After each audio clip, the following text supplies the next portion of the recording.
Guys sarcastic Sai తను మీ అందరికీ తెలుసు అనమాట. యూట్యూబ్లో మంచి కామెడీ కంటెంట్ డైలీ వ్లాగ్స్ చేస్తూ ఉంటాడు అనమాట. ఈ పర్సన్ నాకు యూట్యూబ్లో కాకుండా కొంచెం పర్సనల్గా కూడా తెలుసు అనమాట. మన ఊరు వచ్చేసరికి నెల్లూరు అనమాట. అసలు ఇప్పుడు తన గురించి ఎందుకు మాట్లాడుకుంటున్నాం మన ఛానల్ అనే విషయానికి వచ్చినట్లయితే రీసెంట్గా మార్నింగ్ మనోడు ఒక వీడియో పెట్టడం జరిగిందనమాట. మీ హెల్ప్ నాకు కావాలి అని చెప్పేసి అయితే పెట్టడం జరిగిందనమాట. నేను చూసి ఏదైనా డబ్బులు అడుగుతున్నాడేమో అని నాకు అనిపించి ఒకసారి వీడియో క్లిక్ చేయడం జరిగింది. క్లిక్ చేసి మొత్తం చూసిన తర్వాత నాకైతే చాలా బాధిస్తుంది అనమాట. ఎందుకంటే మనోడు అంతా కష్టపడి ఆ స్టేజ్కి వచ్చిన తర్వాత ఈ విధంగా జరగడం అనేది అయితే చాలా బాధాకర విషయం అనేది చెప్పుకోవచ్చు. నాకు జరుగుంటే ఏంటి పరిస్థితి అనేది అయితే నేను ఆలోచించుకుని ఈ వీడియో అయితే చేస్తున్నాను అనమాట.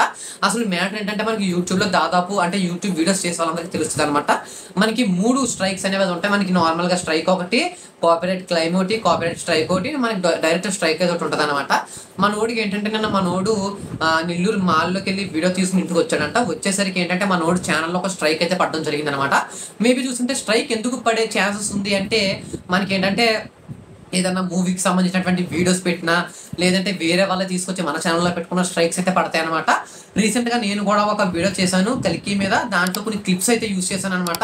క్లిప్స్ యూస్ చేసినందుకు నాకైతే వాళ్ళు కమ్యూనిటీ గైడ్ లైన్ స్ట్రైక్ అయితే వేయడం జరిగింది. అది వచ్చేసరికి ఒక 90 days ఉంటుంది, తర్వాత ఎక్స్పైర్ అవుతుంది అనమాట. ఈ 90 daysలో ఇంకొక 2 స్ట్రైక్స్ పడితే ఛానల్ అయితే డైరెక్ట్గా టెర్మినేట్ అయితే అయిపోద్ది అనమాట. అదే విధంగా నిన్న మనోడు మాల్ నుంచి తిరిగి వచ్చేసరికి మనోడు ఛానల్ ఒక స్ట్రైక్ పడడం జరిగింది అనమాట. అసలు ఎందుకు స్ట్రైక్ పడింది, నేను ఎలాంటి కాపీ కంటెంట్ చేయలేదు కదా అని మనోడు చూసి యూట్యూబ్ అప్పీల్ చేసుకుంటే తెలిసిన విషయం ఏంటంటే అది నిజంగానే మీ ఛానల్కి పడింది, మీరు కాపీ స్ట్రైక్ పడింది, మీరు కాపీ కంటెంట్ చేస్తారని చెప్పేసి అయితే చెప్పారంట. అసలు మనోడు మంచి కామెడీ కంటెంట్ డైలీ వ్లాగ్ చేసేవాడు, కాపీ కంటెంట్ అయితే ఉండదన్నమాట. అసలు మ్యాటర్ ఏంటంటే కొన్ని ఎంసీఎం కంపెనీలు అనేవి అయితే ఉంటాయన్నమాట. అంటే కొంతమంది సెలబ్రిటీస్ ఛానల్స్ ఉంటాయి కదా, వాళ్ళు జస్ట్ వీడియో తీసుకుంటారు, వాళ్ళకి ఎడిట్ చేసి అప్లోడ్ చేసే టైం అయితే ఉండదన్నమాట.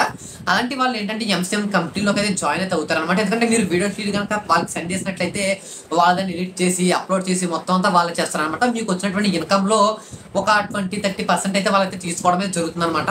వాళ్ళు ఏంటంటే చిన్న చిన్న ఛానల్స్ వాళ్ళకైతే వర్క్ చేయరు, ఏంటంటే పెద్ద పాపులారిటీ వచ్చినటువంటి ఛానల్స్కే వర్క్ చేస్తారనమాట. మన సర్కాస్టిక్ సాయి కూడా వాళ్ళు అప్రోచ్ అవడమే జరిగింది. మీ ఛానల్ని మాకు హ్యాండ్ ఓవర్ చేయండి, మేము మీకు ఎంసీఎంలో చేసి పెడతాము అనేటైతే వాళ్ళు అప్రోచ్ అయితే అయ్యారంట.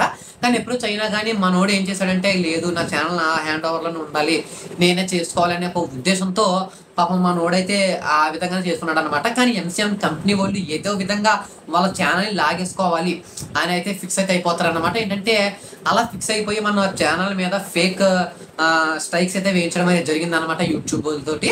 మనకి అలా ఫేక్ స్ట్రైకే నిన్న నెల్లూరు నుంచి మా నుంచి ఇంటికి వచ్చేసరికి ఒక స్ట్రైక్ అయితే పడింది అనమాట మనోడికి. అది పడి పాపం మనోడు చాలా అంటే చాలా బాధపడ్డాడు. మళ్ళీ అది పడిన 4 గంటలకి ఇంకొక స్ట్రైక్ అయితే పడింది అనమాట. అది కూడా మనకి ఫేక్ స్ట్రైక్ అనమాట.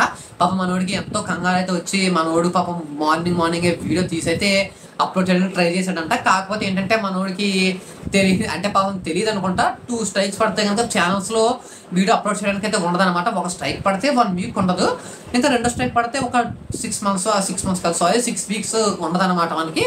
కానీ మనోడు పాపం ట్రై చేస్తే సెకండ్ స్ట్రైక్ అనేది అయితే పోయిందంట.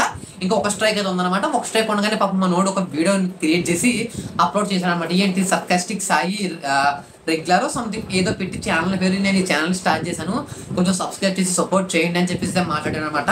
కానీ మనోడు మాట్లాడిన విధానం చూస్తే నాకు కళ్ళలో నీళ్ళు అయితే చెప్పుకోవచ్చు. ఎందుకంటే మనోడు కెమెరా వంక కూడా చూడలేకపోయాడు అనమాట. ఎందుకంటే దానికి అలాంటి కెమెరా ఫియర్ కూడా లేదు. కానీ డైరెక్ట్ కెమెరా టు కెమెరా మాట్లాడేటువంటి వ్యక్తి అసలు పొద్దున్న పాపం కెమెరా వైపు కూడా చూడలేకపోయాడు అనమాట. నాకైతే చాలా అంటే చాలా బాధేస్తుంది అనమాట.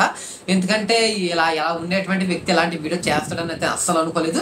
నేను first of all me help నాకు కావాలి అనేది చూసి నేను మనోడు ఎలాంటి మనీ అన్న అడుగుతున్నాడా ఏంటి అని అనుకున్నాను అనమాట. కానీ అలాంటిది అయితే ఏమీ కాదు. నాకైతే చాలా డిసప్పాయింట్ అయితే చెప్పుకోవచ్చు.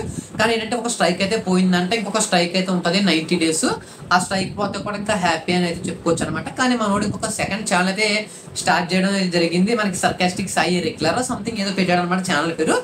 దాన్ని సబ్స్క్రైబ్ చేసి సపోర్ట్ చేయండి అని చెప్పి వీడియో చేశాడు. ఆల్మోస్ట్ ఇప్పుడు వచ్చేసరి నాకు తెలిసి ఒక 50K సబ్స్క్రైబర్స్ అయితే కంప్లీట్ అయితే అయిపోవచ్చు ఆ కొత్త ఛానల్ కూడా. ఒకసారి మీరు కూడా చూడండి, వెళ్ళి సబ్స్క్రైబ్ చేయండి. ఎందుకంటే నేను చెప్తే ఎవరు చేస్తారులే అని మీరు అనుకోవచ్చు, నాకు కూడా అనిపించింది. కాకపోతే ఏంటంటే మన సాటి యూట్యూబరు ఎందుకంటే మన అన్న కొంచెం పెద్ద ఉండొచ్చు, కానీ మన వల్ల ఒక సబ్స్క్రైబర్ కానీ 2 సబ్స్క్రైబర్స్ కానీ వచ్చినా కూడా అది మనకైతే చాలా హ్యాపీ అనమాట. కాబట్టి నేను కూడా సబ్స్క్రైబ్ చేసుకున్నాను సెకండ్ ఛానల్ని. మనోడు 2 ఛానల్స్లో కూడా వీడియోస్ అయితే అప్లోడ్ చేస్తాడు. మీరు కూడా లైక్ చేసి సబ్స్క్రైబ్ చేయండి మనోడు ఛానల్ని. ఉంటా బాయ్.